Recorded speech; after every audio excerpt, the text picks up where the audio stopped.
Are you ever one of those guys that when you hear somebody's taking a long break, like he hasn't done anything, he doesn't deserve? Are you? No. I would say if you're here every day, I think you get your time. You take it when you need it. I mean, I don't think what we do for a living is all that pressing, but a nice mental break is certainly helpful. Yeah. Absolutely. I wonder what Eddie would do. He walks his dogs. Oh, well, that's a little. He sleeps. Okay. Well, sleep is necessary. Sleeps, walks his dogs. There are 91 college football games.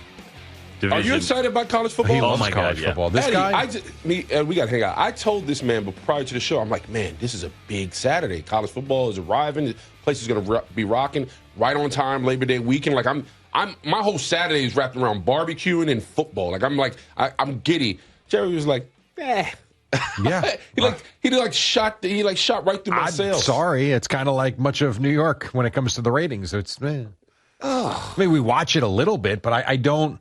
It's been the same thing. We'll get to the Mets and Yankees in a second. It's the same old thing. Like my football falls are dedicated to the NFL. Sure. And I spend. But you don't look over the fence and look at college football at all? You don't pay attention? No. Do I glance at it? Yes. Yeah. But like Eddie will spend all day on Saturday from the time he wakes up till the time he goes to bed. Eddie.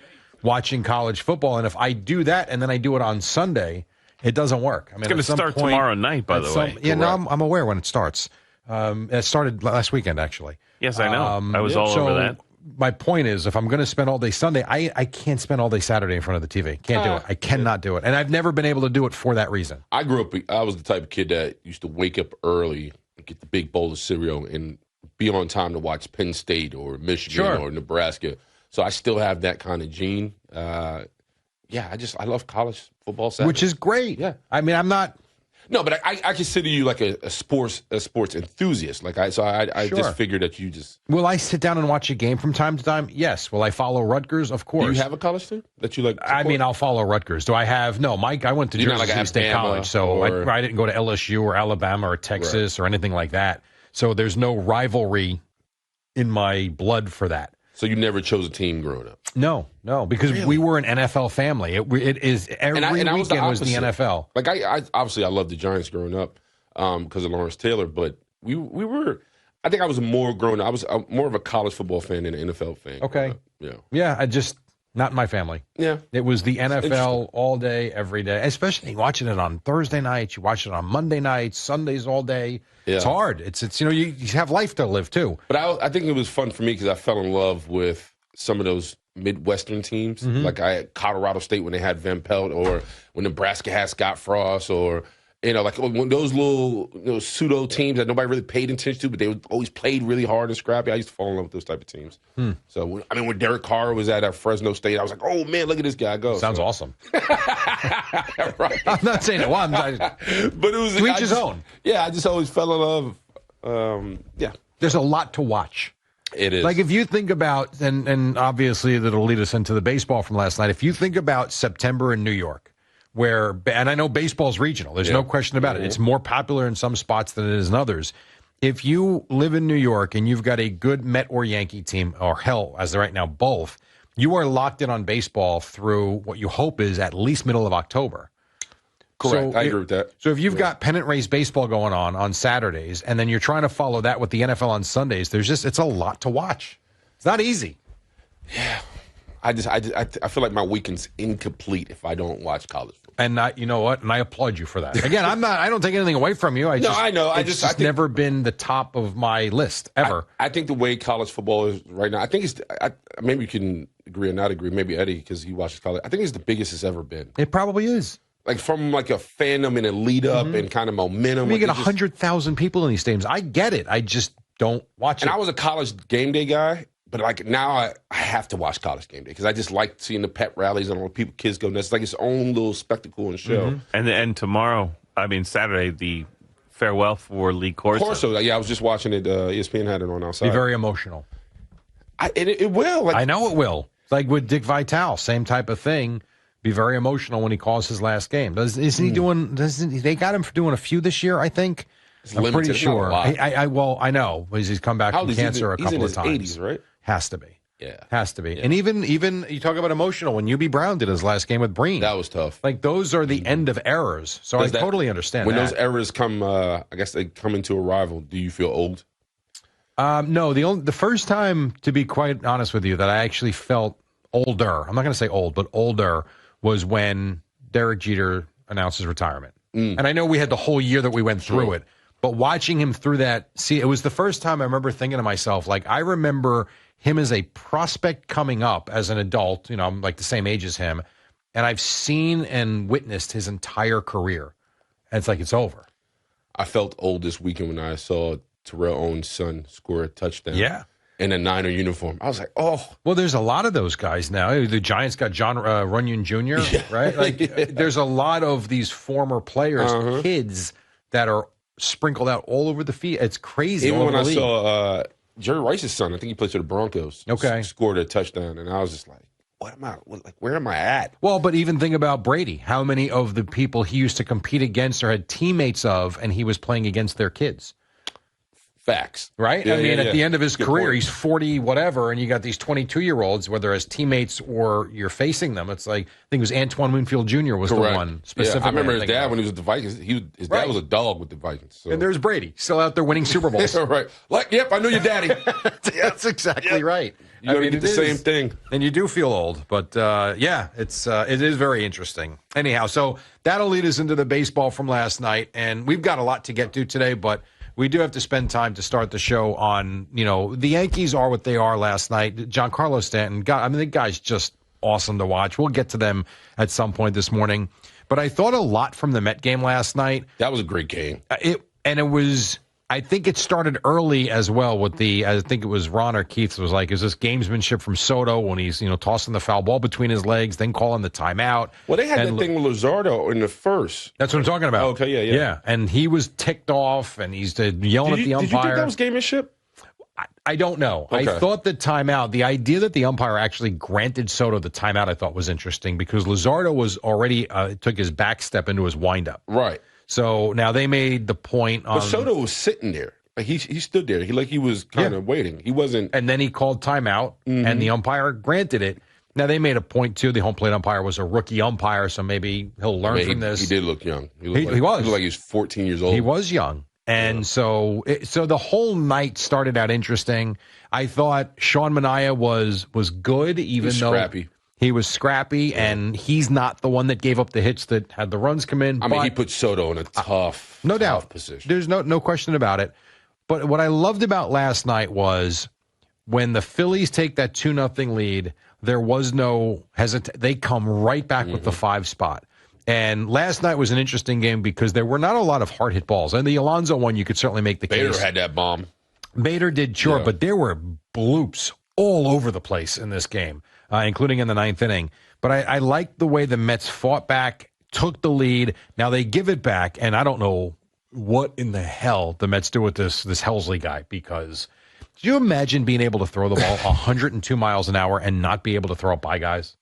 He couldn't do anything. It was all over the place. Could not do anything. And they needed Diaz, who was phenomenal last night. If not for Diaz, they probably don't win this game. Helsley was awful. He gives up the home run. He's walking guys. The crowd, the shots that SNY had in the crowd when, how about the first, I don't know if you saw it, but the first 2 pitches he throws, he sails one way high. The next one he spikes into the dirt, and immediately they're showing the crowd reaction. Like, this guy. He reminded me of Betances. Dylan Betances? Yeah, he would have spurts like that where he'd be firing that thing. You just kind of didn't know where it was going. I tell you what, I get, every time I watch Lindor, I get more impressed with him. That diving grab he had was phenomenal. It was awesome. And think about that too. Like a video game. Because now that comes back to Manaea. If that double play is actually turned, I mean, it was a hair. Yep. That the runner I thought he got him. In real time, it looked like it too. I agree with you. I jumped up. I was like, oh man! And it was like, nice safe. But we'd be sitting here this morning like, you know what? Manaea battled through 5, was really good, struck out 7 or 8 guys, looked more like himself, and then you hear that. The thinking is he's kind of building his way back and his stamina back. It starts to make you feel like, maybe, just maybe. And also, and you would know this as a pro athlete, competition. Jonah Tong now coming up. Nolan McLean is in the rotation now. All of a sudden, you're kind of pitching for your postseason life. You don't want to get Wally Pitt. You're right. Seriously. No, you're absolutely right. I agree with you. I thought one of the plays that popped off the tape for me was McNeil's grab at third with the cracked bat flying at him. I was like, oh, because I know we were talking about crack bats the other day, and I was like, that was great, man. No, I thought the Mets were scrappy. I thought they were good. I thought the way they rallied and it was able to be composed. I thought Jeff McNeil had a little bit of a rough time at the plate. But overall, man, I thought, like you said, they never faltered. They stayed steady. And even one point, I think there was a shot at the Phillies bullpen where they wanted to tap. You can tell they were just like, oh, they're just having their way. And I thought Nimmo was great. I thought he was solid. So it was a good day to be a Met. And they also did this is something we've complained about all year too. Driving runners in, from third base with less than 2 out. It didn't seem like a big deal at the time, but Nimmo, you mentioned him. The sack after Alonso gets clears the bases with the double to left center. Nimmo drives the ball to deep left center field and then gets the sack fly. Turns out to be a big run in the game, as it turns out. And I think Mendoza. I thought he did a good job of really. I thought he should have pulled Manaea a little earlier. I thought he started to waver a little bit, but I also appreciate him really understanding, like, man, I got to let this guy figure it out a little bit. Because like we've been talking about, we got to somehow get these guys through 5, right? The stress they put on the bullpen. About 6 or 7. Right. But, I mean, overall, let's get to 5 and get through 6.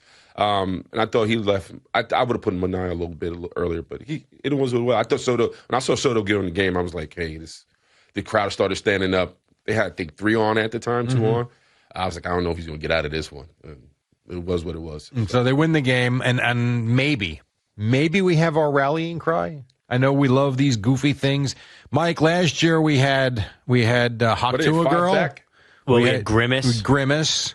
We had the Rally Pimp. Right, Rally Pimp was early. Grimace was June. Hawk Tua was August. Right, and then the OMG kind of built in June into July. Yeah, and then all the way through, until they were knocked out by the Dodgers, obviously. What do you think about the parabolic mic? Because those signs, they showed it right off the rip when the game started, and I'm just like, how is this a thing? But it's funny. Well, this thing is out of the way now. We can't use this excuse. When Alec Boehm comes to the plate, they're showing signs in the crowd, and then someone had a small miniature parabolic mic on a stick that they're showing, and I think someone was wearing a parabolic mic as a hat. I saw them talking about it, and I was just like, what are we doing right now? Well, we're trying. Well, what did we do with Hawk to a Girl last year? Oh, that was an epidemic. Well, I'm just right. We rallied. The Mets won last year because of Grimace. I mean, they're all stupid things, but they're fun, and I thought that was very creative by the Met fan last night. Yeah, I don't mind it. Like I'm all for wacky fandom. I support it. The mic just felt like a reason. It just felt like, what are we doing right now? No, I get it. And the other thing, too, is, which is really amazing, to think the Phillies have had a good season. The Phillies are a very good team. Their lineup, to me, is outstanding top to bottom. I know the injury to Zach Wheeler puts a major wrinkle into their postseason plans, and no doubt, when you lose someone like that, it's like the Yankees losing Garrett Cole, but worse because it happens in the middle of a season where he might be vying for a Cy Young Award. That's how good he's been. That having been said, the Mets have beat them 9 straight times at Citi Field. It's amazing how well they've played them in New York. And the Mets have been strange at home this year. They were dominant, then all of a sudden they couldn't beat anybody. But, man, the Phillies, and I was watching some of the postgame show on social media from Ricky Batalico on the Phillies postgame. Okay. And just, like, losing their mind. Like, how does this happen again in New York? Well, some teams got to listen. And the way Harper was hitting the ball yesterday, I thought he was phenomenal. Like we can get him out. Like he was just. I thought he was the sole. I mean, obviously it's Bryce Harper. So let me pause. Like, how can I be surprised that he didn't play that well? But I thought he was dominant at the plate, man. And I thought he's the main reason why they stayed in the game. But overall, man, when you got the Mets hitting the way they were hitting last night and not wavering, and they showed grit and confidence. And we talk about. Yesterday, you had mentioned what's one thing do the Mets do well. That was an example last night. Just all grit. It's never going to be pretty, but it's never going to be ugly. They're going to find a way to win. Yeah, yes, right now. But we also went through 6 weeks of crap baseball.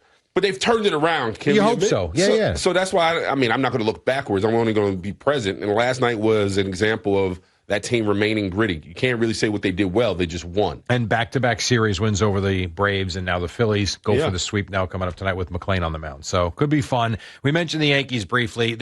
it's the Nationals, and I know you can take them for granted if you want. The Mets lost 2 out of 3 in Washington last week, but the Yankees are doing exactly what I thought they would do against this team. Last night it was all Giancarlo Stanton, who is just, I mean, you want to talk about... It reminded me of Marlins Giancarlo Stanton. I mean, from this standpoint, like, he's always dominated the Nats. Like, he's always owned them.